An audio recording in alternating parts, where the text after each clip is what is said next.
Praise the Lord. യേശുവിൽ പ്രിയപ്പെട്ട സഹോദരങ്ങളെ, വചനശക്തി ശുശ്രൂഷയിലേക്ക് യേശുവിൻ്റെ നാമത്തിൽ നിങ്ങളെ സ്വാഗതം ചെയ്യുന്നു. നാം ഇന്ന് ചിന്തിക്കുന്ന വിഷയം വിശ്വാസത്തിൻ്റെ വളർച്ചയെക്കുറിച്ചാണ്. അത് ഒരു തലത്തിൽ നിന്ന് മറ്റൊരു തലത്തിലേക്ക് വളരുന്നുണ്ടോ? എൻ്റെ വിശ്വാസത്തിൽ ഒരു വർധനവ് ഉണ്ടാകുന്നുണ്ടോ? എൻ്റെ വിശ്വാസം ഇപ്പോൾ ഏതവസ്ഥയിലാണ്? ഒരു പരീക്ഷണത്തിലൂടെ കടന്നു പോകുമ്പോൾ കെട്ടുപോകുന്ന വിശ്വാസമാണോ അതോ വളരുന്ന വിശ്വാസമാണോ എനിക്കുള്ളത്? നാം സുവിശേഷത്തിൽ കാനാൻകാരി സ്ത്രീയെ കാണുന്നുണ്ട്. തൻ്റെ മകളുടെ സൗഖ്യത്തിനായി യേശുവിനെ സമീപിക്കുമ്പോൾ അവൾക്ക് പെട്ടെന്നൊരു ഉത്തരം കിട്ടുന്നില്ലെങ്കിലും വിനയത്തോടും സ്ഥിരതയോടും കൂടി യേശുവിലുള്ള വിശ്വാസം, യേശുവിൻ്റെ കരുണയെ ആശ്രയിച്ച് അവൾ പ്രാർത്ഥിക്കുന്നത് നാം കാണുന്നുണ്ട്. അവിടെ ഈശോ അവളെ പ്രശംസിക്കുന്നു, സ്ത്രീയെ, നിൻ്റെ വിശ്വാസം വലുതാണ്. എൻ്റെ പ്രിയപ്പെട്ട സഹോദരങ്ങളെ, റോമാക്കാരുടെ ലേഖനം 1-ാം അധ്യായം 17-ാം വാക്യത്തിൽ നാം ഇങ്ങനെ വായിക്കുന്നു: അതിൽ വിശ്വാസത്തിൽ നിന്ന് വിശ്വാസത്തിലേക്ക് നയിക്കുന്ന ദൈവത്തിൻ്റെ നീതി വെളിപ്പെട്ടിരിക്കുന്നു. നീതിമാൻ വിശ്വാസം വഴി ജീവിക്കും എന്ന് എഴുതപ്പെട്ടിരിക്കുന്നല്ലോ. ഇതിൽ എന്ന് പറഞ്ഞിരിക്കുന്നത് സുവിശേഷത്തെ പറ്റിയാണ്. സുവിശേഷത്തിൽ ദൈവത്തിൻ്റെ ശക്തിയുണ്ട്. നമ്മളെ രക്ഷിക്കാനുള്ള ദൈവീകമായ ശക്തി സുവിശേഷത്തിനുണ്ട്. ഈ സുവിശേഷത്തിൽ വിശ്വാസത്തിൽ നിന്ന് വിശ്വാസത്തിലേക്ക് നയിക്കുന്ന ദൈവത്തിൻ്റെ നീതി വെളിപ്പെട്ടിരിക്കുന്നു. ദൈവകൃപ നാം സ്വീകരിക്കുന്നത് സുവിശേഷത്തിലൂടെയാണ്.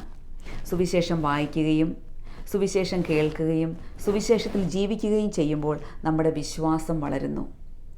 ഏതെങ്കിലും ഒരു പരീക്ഷണം വരുമ്പോൾ കെട്ടുപോകുന്ന വിശ്വാസമാണെങ്കിൽ, നമുക്ക് അസ്തമിച്ചു പോകുന്ന വിശ്വാസമാണെങ്കിൽ നാം വിശ്വാസത്തിൽ വളരുന്നില്ല. നമ്മുടെ വിശ്വാസം വെറും ദുർബലമാണ്.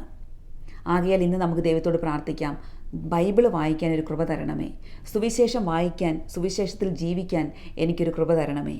പരീക്ഷണ ഘട്ടങ്ങളിൽ പ്രാർത്ഥിക്കുമ്പോൾ ഉത്തരം വൈകുന്നുണ്ടെങ്കിലും, ഉത്തരം എന്താണെന്ന് മനസ്സിലാകുന്നില്ലെങ്കിലും, ദൈവമേ, ഞാൻ അങ്ങയിൽ വിശ്വസിക്കുന്നു എന്ന് പറയുമ്പോൾ, ആ പരീക്ഷണത്തിലൂടെ, ദൈവം അനുവദിച്ച ആ പ്രതിസന്ധിയിലൂടെ നമ്മുടെ വിശ്വാസത്തെ ഒരു തലത്തിൽ നിന്നും മറ്റൊരു തലത്തിലേക്ക്, വിശ്വാസത്തിൽ നിന്ന് വിശ്വാസത്തിലേക്ക് വളർത്തുകയാണ് ചെയ്യുന്നത്.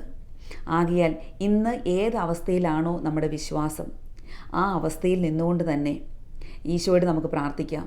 എൻ്റെ ഈ അവസ്ഥ ഞാൻ നിനക്ക് സമർപ്പിക്കുന്നു.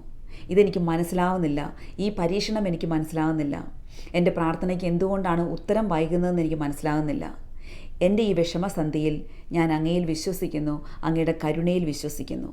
ഇങ്ങനെ നമ്മുടെ പ്രതിസന്ധി ഘട്ടങ്ങൾ, നമ്മുടെ ബുദ്ധിമുട്ടുള്ള അവസരങ്ങൾ, പരീക്ഷണ കാലഘട്ടങ്ങളിലെല്ലാം, ആ അവസരങ്ങളെല്ലാം നമുക്ക് വിശ്വാസത്തിൽ നിന്ന് വിശ്വാസത്തിലേക്ക് വളരാനുള്ള അവസരമായി ഉപയോഗിക്കാം.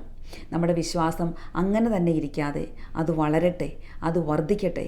അപ്പോസ്തലന്മാരെ പോലെ നമുക്കും പ്രാർത്ഥിക്കാം, ദൈവമേ, എൻ്റെ വിശ്വാസം വർദ്ധിപ്പിക്കണമേ. വിശ്വാസം വർദ്ധിപ്പിക്കാൻ ബൈബിൾ നമുക്ക് നൽകുന്ന ഒരു വഴിയാണ് സുവിശേഷം.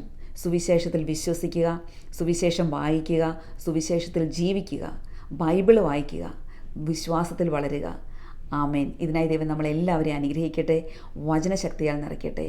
എല്ലാ പരീക്ഷണ ഘട്ടങ്ങളിലും പിടിച്ചു നിൽക്കാനുള്ള വിശ്വാസത്തിൻ്റെ ശക്തി നമ്മളിൽ നിറയട്ടെ.